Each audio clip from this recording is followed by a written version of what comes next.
이전 영상에서 성숙한 사람이 되려면 내가 나 자신의 어머니가 되고 아버지가 되어야 한다고 했는데요. 이게 에리히 프롬이 한 말이라고 했죠. 자, 오늘은 좀 다른 각도에서 이 문제를 접근해 볼게요. 아이가 어른이 되는 과정에서 반드시 거쳐야 할 과정이 있습니다. 그건 바로 공격성을 다룰 줄 알아야 한다는 거예요. 개인적인 의견이 포함되어 있으니까 참고만 하시기 바랍니다. 내가 나 자신의 어머니가 되고 아버지가 된다는 얘기가 다른 게 아니라 내가 나 자신의 보호자가 된다는 거잖아요. 어렸을 때 엄마 아빠가 나를 보호해준다는 게 뭐예요? 그냥 아주 단순하게 말하자면 나는 약하고 엄마 아빠는 강하니까 누군가 나를 공격할 때 대신 싸워서 물리쳐 준다는 거죠. 그 얘기입니다. 동물의 세계가 원래 그런 거죠. 새끼들은 언제나 손쉬운 먹잇감이나 타깃이 되곤 합니다. 초식 동물만 그런 게 아니고요. 육식 동물도 그래요. 하이에나가 사자 새끼를 물어 죽이거나 반대로 사자가 하이에나 새끼를 물어 죽이거나 그런 일이 종종 있죠. 하여튼 새끼들은 엄마랑 떨어져 있으면 어떻게 될지 모르는 거예요. 인간 역시 일종의 동물입니다. 그래서 내가 성장해서 엄마 아빠로부터 독립한다는 얘기는 나도 이젠 엄마 아빠만큼 세진다는 얘기예요. 나 자신을 보호할 만큼 충분히 강해진다는 뜻입니다. 근데 인간은 동물이지만 사회적 동물이죠. 다른 동물과는 차원이 다른 거대하고 복잡한 사회에 적응해서 살아가는 동물이에요. 그래서 인간은 다른 동물처럼 공격성을 노골적으로 드러내기가 어려워요. 특히 요즘 같은 시대엔 주먹 한번 잘못 날리면 바로 금융치료 들어가는 거고요. 주먹이 아니라 입 한번 잘못 놀리면 어렵게 얻은 직장도 다니기 힘들어질 수 있습니다. 다시 말해서 공격성이 분명히 필요하긴 한데 그걸 제대로 다룰 줄 알아야 한다는 겁니다. 이게 참 쉽지 않은 문제예요. 한 인간이 성장하는데 이 공격성이 매우 중요하다고 말하는 심리학자들이 많은데요. 영국의 소아과 의사이자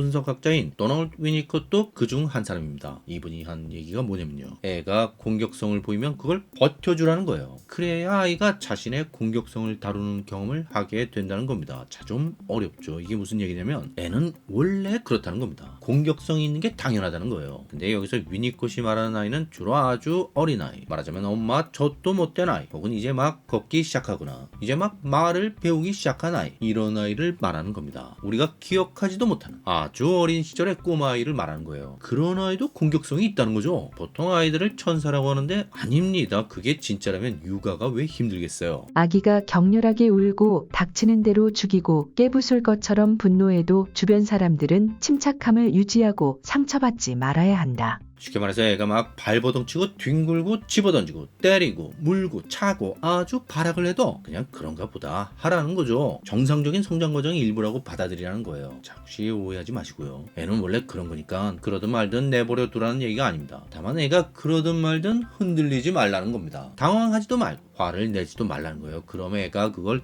귀신같이 한다는 거죠. 감정도 흔들리지 말고 원칙도 흔들리지 말아야 돼요. 떼쓴다고 다 되는 게 아니라는 걸 알려줘야 한다는 거죠. 아이는 자신의 공격에도 꿈쩍하지 않는 엄마의 모습 또는 아빠의 모습을 보고 뭔가를 크게 깨닫게 된다는 거예요. 일종의 현타가 오는 거죠.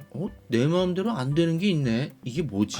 근데 만약 애가 태어난 지 6개월밖에 안 되었다면 이렇게 언어로 된 생각을 할 리가 없죠. 말을 아직 못 배웠으니까. 그 얘기가 아니라 아이가 갖고 있던 기존의 세계가 깨어지는 걸 말하는 거예요. 이전 영상에서 그런 얘기 한 적 있잖아요. 라강은 프로이트의 오이디푸스 컴플렉스를 희한하게 재해석했다고요. 바로 아이가 상상계를 떠나 상징계로 들어서는 과정으로 설명한 거죠. 여기서 상징계라는 건 말을 배워서 언어의 세계로 들어오는 걸 말하는 거고요. 상상계는 그 이전의 세계, 말을 배우기 이전의 세계를 말하는 겁니다. 이게 어떤 세계라고 했죠? 자기애적 전능감을 느끼는 세계라고 했잖아요. 이 자기애적 전능감이라는 게 뭐냐면요. 갓 태어난 아이의 세계라는 게 그냥 누가 안아주면 따뜻한 느낌이 들고 그러다 눈을 뜨면 눈앞에 어떤 얼굴이 보이는데 그 얼굴이 웃으면 기분이 좋고 이런 거예요. 이게 아이가 사는 세계라는 겁니다. 한마디로 아이한테는 엄마 자체가 하나의 세계예요. 그 세계가 밥을 주고 안아주고 웃어주고 하는 겁니다. 세계가 나를 좋아하는 거예요. 그래서 자기애적입니다. 그리고 또 내가 원하면 다 됩니다. 배고프면 입에 젖이 들어오죠. 졸리면 재워주죠. 똥 싸면 닦아주죠. 그래서 천능감을 느낀다고 하는 겁니다. 애는 이런 세계에서 살고 있던 거예요. 이게 깨어지는 겁니다. 애가 좀 크면 원하는 게 많아지잖아요. 그래도 애는 여전히 자기애적 천능감의 세계에서 살고 싶어요. 그게 행복하고 좋았으니까요. 그래서 자기가 원하는 게 있으면 울죠. 원래 울면 다 되는 거였으니까. 근데 울어도 안 되는 거예요. 예컨대 언니가 아끼는 물건을 만지니까 언니가 안 돼! 하면서 뺏어요. 그럼 더 세게 웁니다. 엄마가 언니 거는 만지는 거 아니야 이렇게 알려줘도 아이는 막무가내예요. 소리 지르고 뒹굴고 때리고 차고 난리를 피웁니다. 자, 바로 이런 걸 말하는 거예요. 이때 엄마가 이 녀석이 근데 안 된다고 했잖아 이렇게 소리를 버럭 지으면서 쥐어받거나 혹은 아이고 그래 알았다 알았어 하면서 언니 물건을 만지게 하거나, 자 이러면 언니까지 울 수도 있는데 어쨌든 이럴 수 있잖아요. 애가 울면 시끄럽고 힘드니까. 근데 위니콧은 그러지 말라는 거예요. 애가 그러든 말든 안 되는 건 안 되는 거야 하면서 아이가 떼쓰는 걸 가만히 참고 견디라는 겁니다. 좀 힘들어도. 그게 바로 훈육이라는 거죠. 그렇게 한동안 버티고 있으면 아이는 알게 된다는 거예요. 자기 마음대로 안 되는 게 있다는 걸. 그리고 그제서야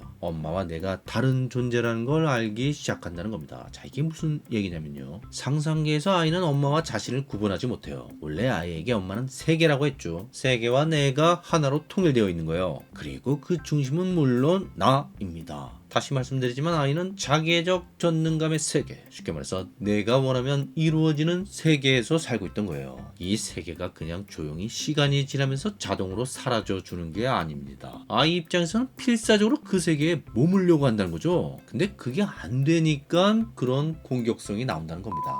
울고 때리고 차고 뒹굴고 그러는 거예요. 이렇게 아이 자신이 할 수 있는 모든 힘을 다해서 끝까지 밀어붙였는데도 안 되는 거예요. 그때 비로소 아이는 엄마와 진정한 분리를 시작하게 된다는 뜻입니다. 왜? 엄마는 내 마음대로 안 되니까. 내 마음대로 되어야 나잖아요. 근데 내 마음대로 안 되는 걸 보니까 내가 아닌 거예요. 이 경험을 통해 아기는 자기가 진실이라고 느끼는 것이 반드시 진실은 아니며 상상과 현실은 둘 다 중요하지만 서로 다르다는 것을 훨씬 명확히 이해하게 된다. 다시 말해서 이렇게 공격성이 좌절되는 경험을 통해서 아이는 진짜 현실이 어떻다는 걸 알게 된다는 겁니다. 왜 엄마가 아이의 공격성을 버텨주는 게 중요하냐면요, 그래야 아이가 할 수 있는 모든 걸 다 해보는 경험을 할 수 있고, 그렇게 했을 때 제대로 된 좌절을 경험할 수 있기 때문입니다. 아이는요, 좌절해야 하는 거예요. 그래야 상상과 현실을 구분하게 되는 겁니다. 만약 여기서 엄마가 아이한테 못 견디고 아이가 원하는 대로 해주면 아이는 여전히 착각 속에 살 수 있어요. 여전히 내가 원하면 이루어지는 세계에서 살고 있다고 착각할 수 있습니다. 이건 현실이 아니에요. 언젠가는 그걸 알게 됩니다. 그리고 그때는 훨씬 더 커다란 좌절을 겪게 될 수 있어요. 청소년기에 알게 되면 그나마 다행이고요. 성인이 되어 이걸 알게 되면 이미 돌이키기 어려운 상태일 수 있어요. 근데 반대로 엄마가 아이에게 심하게 화를 내며 꾸짖을 수도 있겠죠. 그럼 아이는 자신의 공격성을 나쁜 것으로 인식하고 억압합니다. 그래서 겉으로만 착한 아이가 되어버릴 수 있고요. 나중에 공격성이 이상한 방식으로 나올 수 있어요. 수동적 공격성이나 자학 같은 게 그런 거죠. 이 경우도 어쨌든 공격성을 제대로 다룰 수 없게 되는 거예요. 자, 무슨 얘기인지 이해가 가시죠? 이게 단지 말 배우기 시작한 아이 이야기가 아니고요, 성장 과정에서 계속 반복되는 거예요. 미운 7살에서 중2병, 사춘기를 지나 어른이 되고 나서도 이게 끝나지가 않는 겁니다. 왜? 좌절을 제대로 경험해 본 적이 없으니까.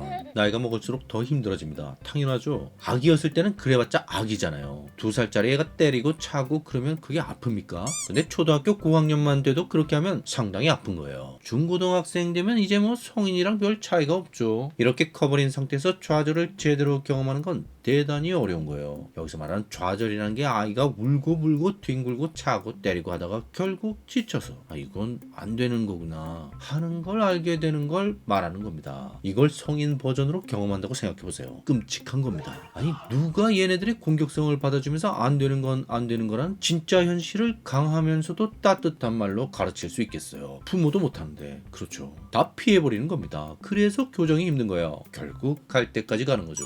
위니콧은 비행 청소년들의 심리에도 깊이 관심을 가졌는데요. 사실은 이렇게 큰 아이들에게도 마찬가지예요. 버텨주면 됩니다. 아이가 대들건 말건 꿈쩍도 하지 않고 그 자리에 있어주는 거예요. 왜 그런 영화나 소설이 있잖아요. 불우한 가정환경 때문에 나쁜 친구들과 어울리게 되면서 막장 인생을 살아가던 아이가 자신을 진심으로 도와주려는 선생님을 만나 처음에 계속 대들고 무시하고 그러다가 어느 날 마음을 돌이키게 되는 그런 이야기. 선생님은 애가 자기한테 욕을 하건 폭력을 쓰건 담담히 도와주는데, 근데 알고 봤더니 이 만만한 선생님이 왕년에 운동 좀 했던 사람이었어요. 아니었어요. 싸움은 엄청 잘합니다. 그러면서 나중에 둘이 좀 친해졌는데 어느 날 나쁜 친구들로부터 아이를 보호해주기 위해 선생님이 싸우다 다쳤어요. 뭐 대충 이런 스토리인데 이런 경험을 하면서 아이는 서서히 바뀌게 됩니다. 왜냐면 선생님은 아이보다 강하지만 아이의 토발, 아이의 공격성이 흔들리지 않고 일일이 보복하지 않았어요. 다만 아이를 가르치려고 했습니다. 네가 너의 삶을 선택할 수 있다는 걸, 좋은 선택을 할 수도 있고 나쁜 선택을 할 수도 있다는 걸, 그 선택권은 온전히 너에게 있다는 걸. 그리고 아이는 결국 선생님의 말이 맞다는 걸 알게 된 거예요. 요즘 같은 시대엔 거의 판타지에 가까운 이야기인데 하여튼 원리는 이런 거예요. 2살짜리 아이의 생떼를 참으면서 안 되는 건 안 되는 거라고 가르치는 엄마나 비행 청소년을 바른 길로 인도하려는 선생님이나 같은 역할을 하고 있는 겁니다. 그게 뭐냐면 내가 공격해도 너그럽게 품어주고 내가 좌절하고 다시 일어서는 걸 묵묵히 기다려주면서 나의 선택에 따라 모든 게 달라질 수 있음을 가르쳐주는 나보다 강한 존재. 아이들은 바로 그 존재를 경험하는 거예요. 바로 이 경험을 통해서 내가 나의 공격성을 다루고 나의 좌절을 견디며